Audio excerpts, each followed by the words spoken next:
Have you ever loved someone so deeply, only for them to betray you in ways you never imagined? This is the story of how I raised my niece like my own daughter. I gave her everything, and how she tore them apart. If you've ever been betrayed by family or felt alone in your pain, this story is for you. Hi viewers, welcome to another story time. And please don't forget to give this video a thumbs up, and please don't forget to share the story as well. Thanks for watching. Let's get right into it. When my sister died during childbirth, I was just 24, living in a small rented apartment in Accra, Ghana. I held my baby Amma in my arms and whispered a promise. I will be your mother, no matter what. I gave up my dreams, my freedom, my working. I gave up everything. And I started working 2 jobs, skipping meals, just to pay her school fees and make her comfortable. She was my heart. She was my future. Amma grew like a flower under my care. Private school, of course, and not a government school. Birthday cakes, new shoes every time, new school uniforms. I told my neighbors she was my daughter. I was proud of every achievement she made.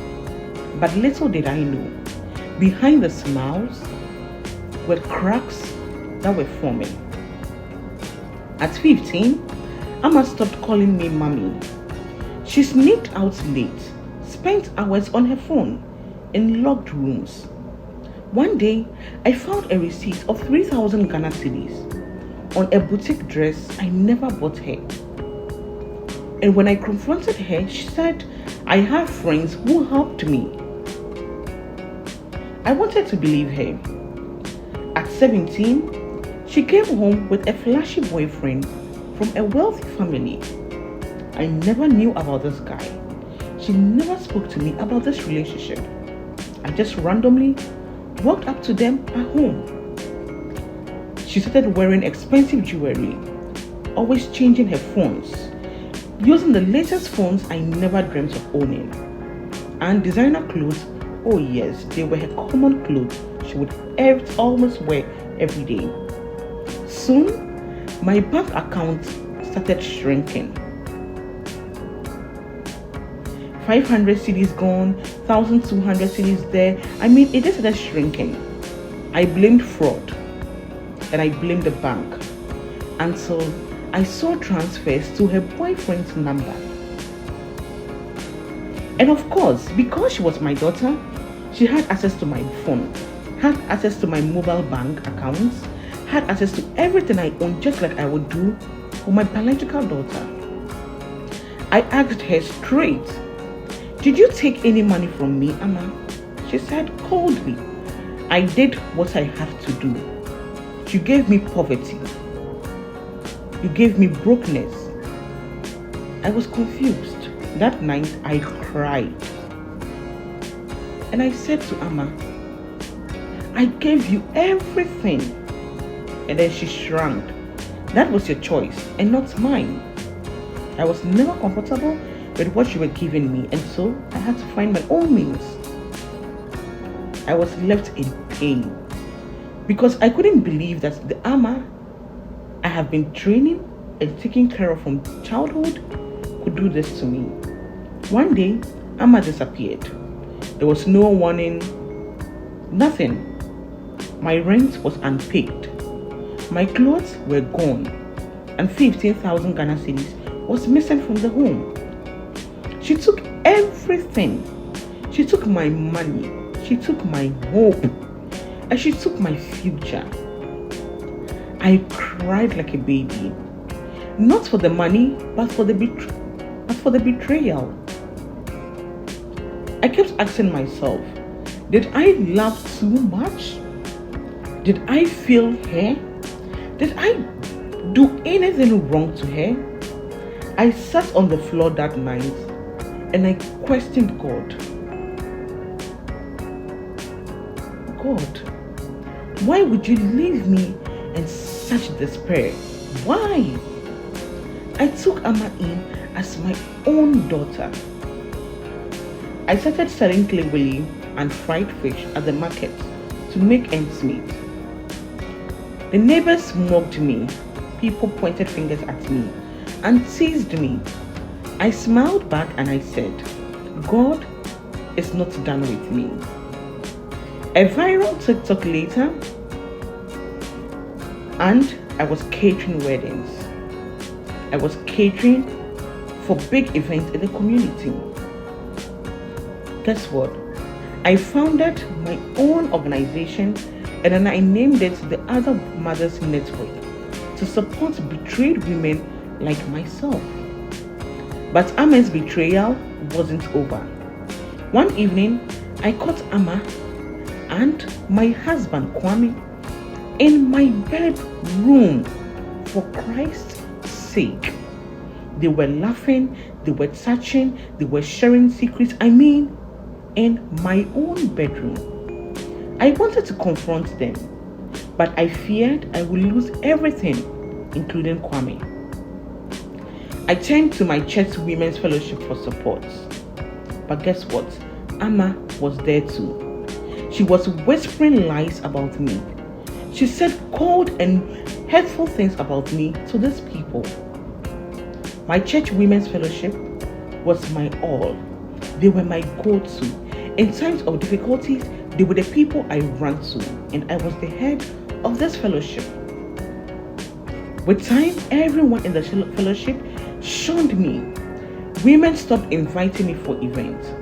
As the head, I was taken out of the WhatsApp group of the fellowship and knew nothing about the fellowship again. Why? Because Amma told them so many things about me, things I never even knew I had done. One day, the church elder confronted me publicly and he said, "We've heard troubling things about you from Lara." I defended myself, but I felt alone. No one believed me, but rather they believed Lara. And with time, all of my old friends avoided me. Kwame and Amma's affair continued. One night, I found a love note. And the note read, "I can't wait to be free from her soon. Everything will be ours." My world shattered. I locked myself away, crying and praying. How could my own niece betray me? In fact, how could my own daughter, someone I took care of from the day she was born, how could she betray me? How did my community turn their backs? How could everyone believe Lara and not me? But I promised myself I would rise again. I would not let this break me. I would not let this be the end of my world. I shared my story anonymously online. Thousands of women reached out to me, sharing their own pain, and I realized I was not in this alone. I found a new sisterhood in broken but brave women. Kwame's affair with Amma became public. Amma was shunned and she left the town. I forgave, but I set boundaries. With time, Kwame noticed Amma was not who he thought she was, and he left her. He came back to me, and I forgave him. But then, I set boundaries. I started Sisters in Strength organization, a group for betrayed women. I started this organization to support women, to strengthen them, women like myself who were going through these hardships. With time, I noticed I was healing. I was stronger every day. By sharing my story and encouraging other women, I grew into a stronger woman, a woman I never thought I would be. Sometimes the deepest wounds come from those closest to us, but betrayal is not the end. is the chance to rise again, to rebuild, and to find strength in ourselves. Because the greatest power is in loving despite the pain. Thanks for watching, viewers. Please share in the comment section what you learned from the story. And please don't forget to subscribe and give this video a thumbs up. See you in the next one. But until then, please don't forget to always be kind, always be cheerful, and always lend a helping hand to somebody if you can. Thanks for watching. Bye.